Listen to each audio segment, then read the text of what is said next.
अस्सलाम वालेकुम दोस्तों, मैं हूं शाहिद हुसैन। सिंध हाई कोर्ट से बड़ी खबरों के हवाले से आपको अपडेट कर रहा हूं। सबसे पहले मैं सईद कैम अली शाह, जो कि तकरीबन 8 साल तक मुसलसल जो है वो वज़ीर आला सिंध रहे, उनको जो है नैब ने घन चक्कर बनाया हो, बल्कि उनके खिलाफ मुख्तलिफ इल्ज़ामात हैं। नैब ने उनको जो है वो कॉल अप नोटिस जारी किए हैं। अब तीसरा कॉल अप नोटिस जारी हुआ था, उसमें गिरफ्तारी से बचने के लिए कैम अली शाह ने अदालत से रजू किया है और अदालत ने कैम अली शाह की 1 लाख रुपये के मचलकों के ज़मानत मंजूर हुई है। लेकिन उनकी अदालत में बड़ी एक दिलचस्प ख्वाहिश और अनोखी ख्वाहिश जो है वो सामने आई, जिस पर जब जस्टिस इकबाल करोड़ो साहब हुक्मनामा लिखवा रहे थे, उनकी अबूरी ज़मानत मंजूर कर रहे थे, तो स्टेनो को ऑर्डर लिखवाते हुए उस वक्त जो है वो कैम अली शाह ने बीच में मुदाखलत की और अदालत से कहा कि सही ज़रा गरीब आदमी है, थोड़ा सा जो ज़र ज़मानत की रकम है वो थोड़ा कम लिखवाइएगा।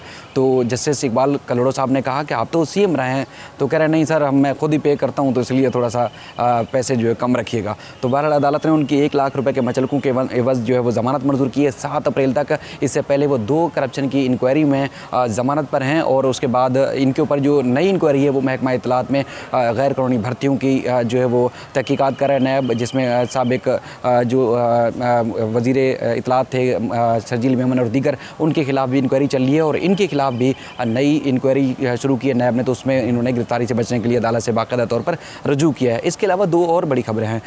वो है जो रुकावट थी सेनेट इंतखाबात के हवाले से परवेज़ खान पीपल्स पार्टी की, और इसके अलावा फैसल वावडा, उनके खिलाफ अब दूर हो चुकी है, क्योंकि आज 3 तारीख है, आज 1 तारीख और 3 को जो है वो इलेक्शन होना है। तो परवेज़ खान के खिलाफ जो सिंधु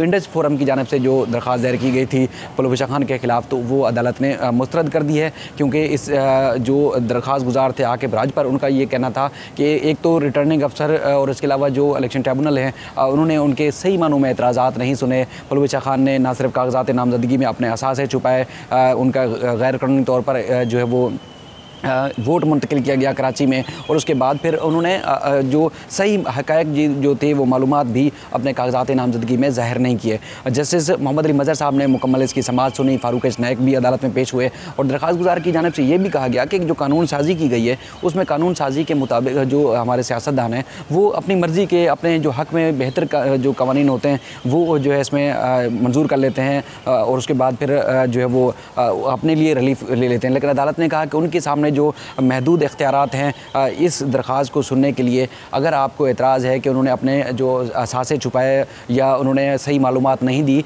तो उस हवाले से फिर आपको आइन के आर्टिकल 62 और 63 के तहत, यानी कि सादिक और अमीन के हवाले से एक अलग से दरख्वास्त दायर करनी होगी। उस पर जो है इन तमाम चीज़ों को आप सामने रखेंगे तो ही जो है इस मामले को सुना जाएगा। अदालत ने दरख्वास्त जो है वो नाकाबिल समाअत करार देकर सिंधु इंडस लायर फोरम की मुस्तरद कर दी है। फ़ारूक नाइक पेश हुए थे परवेज़ की तरफ से और ये सारा मामला सामने आया। उसके बाद फैसल वावडा के खिलाफ जो दरख्वास्त है, फैसल वावडा के खिलाफ कादिर मंदूखेल पीपल्स पार्टी की उन्होंने दायर कर रखी है और आज वो पेश नहीं हुए, तो इसलिए दरख्वास्त की समाअत जो गैर मुय्यना मुद्दत के लिए मुलतवी कर दी गई है सिंध हाई कोर्ट की जानिब से। ये बड़ी खबरें थी। और इसके अलावा एक और चीज़ है, opposition leader Sindh assembly Haleem Adil Sheikh, उनके जो दीगर साथी हैं 6 साथी, उनकी अदालत ने ज़मानतें मंजूर कर ली हैं, उनको रिहा करने का हुक्म दिया है, जिसमें समीर शेख भी शामिल हैं। लेकिन हलीम आदिल शेख की ज़मानत मंजूर नहीं की गई है। उनके खिलाफ जो मेमन गोट और इसके अलावा जो PS 88 में जो इलेक्शन के दौरान पुलिस मुकाबला और इसके अलावा गैर कानूनी असला और बल्बे का जो मुकदमा था, अदालत ने उनकी ज़मानत मंजूर नहीं की है। काफ़ी दिन से यह फ़ैसला घन चक्कर था, कभी 83 2 को जाता था, कभी 1 को, कभी 86 16, कभी 83 3। आज इंसदादी दहशतगर्दी की अदालत 3 ने फ़ैसला सुनाते हुए हलीम आदिल शेख की ज़मानत की जो दरख्वास्त थी उसको मुस्तरद कर दिया है। अब हलीम आदिल शेख जो है वो जेल में रहेंगे, लेकिन उनके जो दीगर साथी गिरफ़्तार किए गए थे उनकी अदालत ने ज़मानत मंजूर कर ली है। एक और ख़बर जो है वो बड़ी ख़बर बड़ी दिलचस्प है।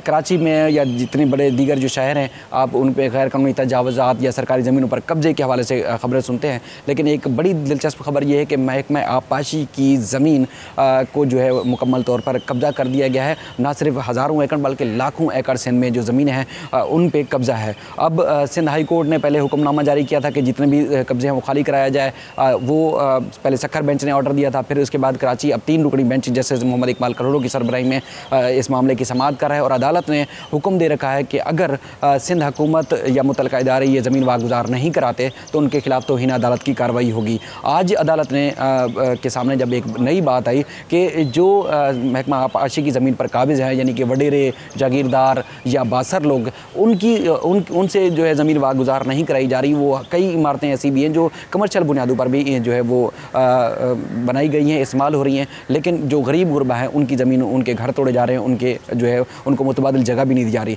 अब जैसे इकबाल करोड़ ने जो है वो खबरदार किया सिंध हुकूमत को कि जितने भी गरीब गुरबा हैं जिनके पास मुतबादिल जगह रहने के लिए नहीं है और वो उन्होंने लीज़ ली हुई है किसी न किसी तरीके से, तो उनको मुतबादिल जगह दें। और ऐसा हम हरगिज़ नहीं होने देंगे कि जो लोग कमर्शियल बुनियादों पर ज़मीन इस्तेमाल कर रहे हैं या उन्होंने प्लाजे बनाए हुए हैं, इमारतें बनाई हुई हैं और बहुत ज़्यादा ज़मीनों पर कब्जा है, तो अगर ऐसा हमें मिला या देखने में आया तो हम फिर तौहीन अदालत की कार्रवाई करेंगे मुतल्लिका हुकाम के ख़िलाफ़। अब अदालत ने जो है वो अगले पीर तक ये समाअत मुलतवी की है और पेश रफ्त रिपोर्ट तलब की है, क्योंकि ये निशानदेही या ये बात सामने आई थी कि सिंध में जो बासर लोग हैं और ये हज़ारों एकड़ बल्कि लाखों एकड़ ज़मीन है महकमा आबपाशी की जिस पर कब्जा कर रखा है। ये सिंध से अहम तरीन खबरें थी।